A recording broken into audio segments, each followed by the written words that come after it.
Magandang gabi mga ka-wonder. Ikikwento ko sa inyo ang karanasan ni Arwin nang minsang uuwi silang magpinsan papuntang Bicol. Naalala ko ang kwentong ito ngayong nanggaling kami sa isang kasiyahan at pauwi na rin. Another day, another motovlog mga ka-wonder. Andito na naman tayo sa isang nakakakilabot na kwento mula sa isa nating kapwa rider. Dito lamang sa Ka-Wonder True Confession, Kababalaghan. Ako, ang inyong ka-wonder, magbabahagi ngayon ng totoong karanasan ni Kuya Arwin mula sa Tanawan, Batangas. Akala niya, simpleng biyahe lang ito pauwi ng Bicol. Pero isang nilalang ang sumabay sa kanila sa gitna ng dilim. Mga ka-wonder, huminga kayo na malalim dahil sa kwentong ito, hindi lang kayo ang sakay sa tricycle. Ako si Arwin, 45 taong gulang, taga Tanawan, Batangas. Pauwi kami ng Bicol noon.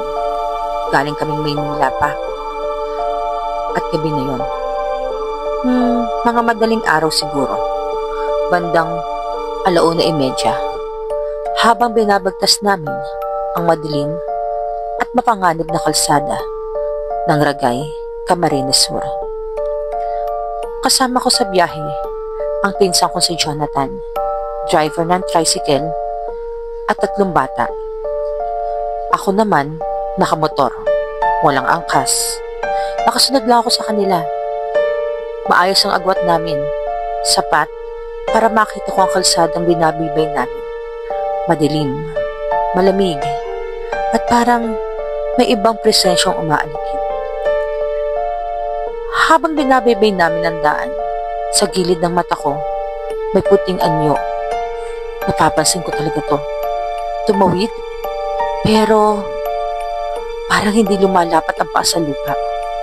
Dahan-dahan, nakalutang. Dumiretso siya sa mismong harap ng tricycle. Malinaw na malinaw. Tinamaan siya ng headlight. Mahaba ang buhok na nakalugay. Walang mukha. Itim ang butas ng mata. Para bang walang kaluluwa. Gumulong ang malalim na hangin sa bato ko. At ang mga balahibo ko, Diyos ko, hindi ko maipaliwanag. Sa isip ko, baka mabanggay siya ni Jonathan. Pero sa isang iglap, naglaho. Naglaho ang babae, parang usok na tinangay ng hangin. Napakapit ako sa manibela ng motor ko. Hindi ko alam kung babanggitin ko ba sa kanila o mananahimik na lang. Tinignan ko ang likuran ko. Walang laman. Pero nararamdaman ko na parang may malamig, napakalamig na hangin na sumusunod. Mga 5 minuto pa. 5 minutong lumipas. Biglang tumigil ang tricycle. Tumirik. Nawala ng ilaw. Pati makina namatay. Wala rin signal ang mga cellphone namin. Ang paligid, parang huminto ang oras. Walang hangin, walang ingay.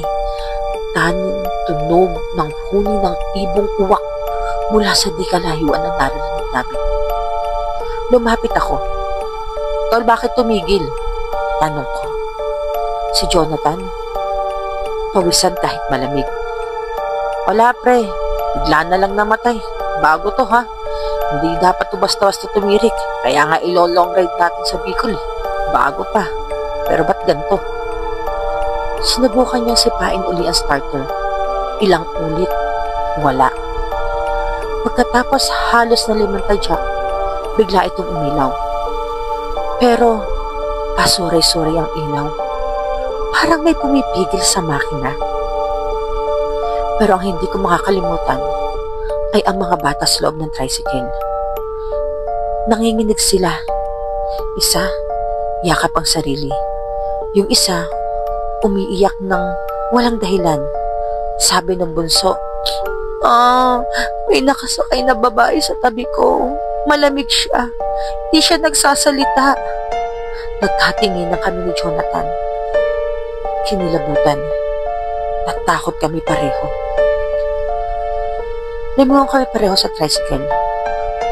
Wala namang laman sa tabi ng bata. Pero ramdam namin. Mabigat.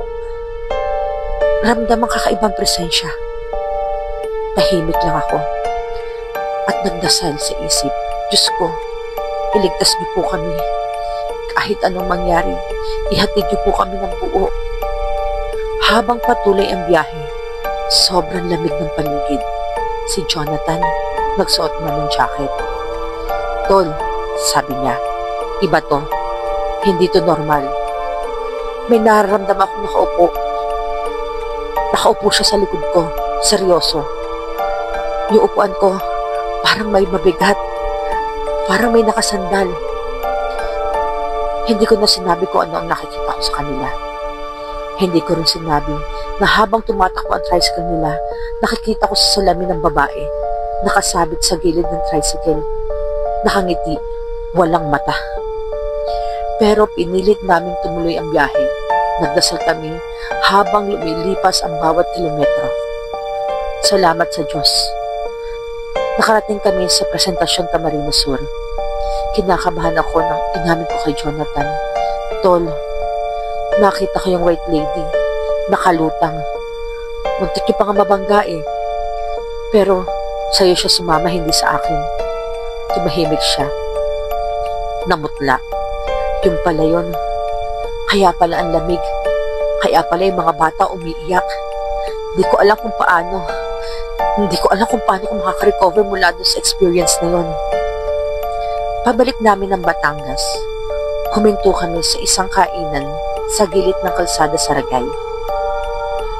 Doon namin nakilala ang isang matandang truck driver na si Mang Celso. Kwento niya, kung saan kayo tumirik, madalas may aksidente dyan. Isang babae, buntis, binangga ng truck, mga 5 taon na ang nakakalipas. Hindi na raw nakauwi ang kaluluwa. Simula nun, marami nang naaksidente dyan, lalo na pag madaling araw. Sabi pa niya, dapat, pag ganon, tumbukin mo, huwag mong iiwasan. Paggain mo na. Kung ikaw ang makakita, businahan mo na lang at magpaalam. Huwag na huwag kang lalaban. Huwag mong iiwasan. Dahil baka yun ang dahilan na mapunta ka sa bangin. Kinalibutan kami lalo. Lalo na nang sabihin niyang marami na akong nakita. Pero isang beses, isang tricycle daw lumampas sa kanya. Pero alam mo, wala namang nakasakay. Pero sa rearview mirror ng tricycle driver, may babaeng nakasabit. Puro dugo ang damit at nakangiti lang. Mga ka-wonder, laging tatandaan, hindi lang tayo ang bumabiyahe sa kalsada. Sa bawat kurbada, bawat madilim na daan, may mga daan na may nilalang na naghihintay ng masasakyan. Kung magbabiyahe kayo sa gitna ng gabi, madalas maging alerto. Huwag magpakampante dahil isang maling liko ay maaaring huli na. Kung nagustuhan ninyo ang kwento, i-like, i-follow at i-subscribe ang Wonderville Motovlog dito lamang sa Facebook, YouTube at TikTok. At kung meron ka mang sariling kwento ng katatakutan, huwag kayong mahiya. Ipadala nyo lamang ito sa amin at kami na ang magbibigay ng boses sa kwento ninyo. Ito si Ka-Wonder na nagsasabing, another day, another motovlog mga Ka-Wonder. Ride safe, ride true, and ride with your heart. Dahil hindi lahat ng biyahe ay walang kwentong kababalaghan. Pero masisigurado ko sa inyo, bawat biyahe may kwento. At bawat kwento may aral na mapupulot. Yung lamang mga Ka-Wonder, maraming salamat!